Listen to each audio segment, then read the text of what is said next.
Vatican City. The Vatican and China are planning a first-ever exchange of artworks for exhibits in China and the Vatican museums, as the two states forge ahead with soft diplomacy amid a stalemate in negotiations to heal decades of diplomatic estrangement.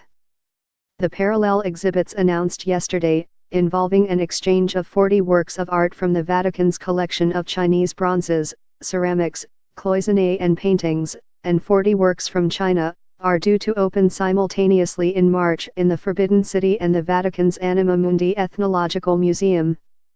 The head of the government's China Culture Industrial Investment Fund, Zhu Jiansheng, told a Vatican news conference that he hoped the exchanges would reinforce friendship, build mutual trust and contribute to the normalization of diplomatic relations.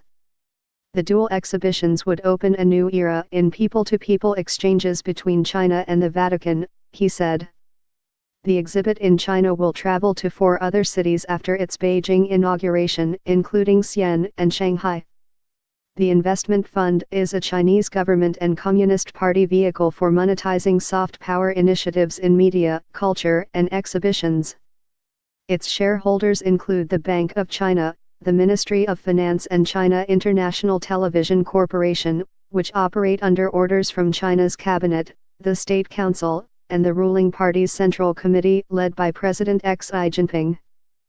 Pope Francis, and before him Pope Benedict XVI, has made normalizing relations with China a priority.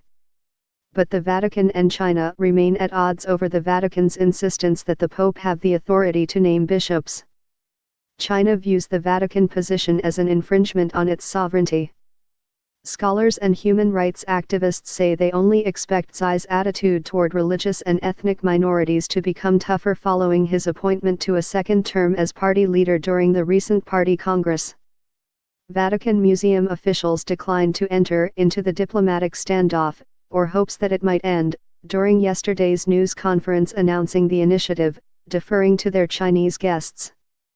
But the head of the Vatican Museums, Barbara Jatta, said beauty and art were an extraordinary vehicle for dialogue. China cut relations with the Holy See in 1951, after the Communist Party took power and set up its own church outside the Pope's authority. China has an estimated 12 million Catholics, many of whom worship in non-state-sanctioned congregations faithful to the Pope that often overlap with the government-sanctioned church.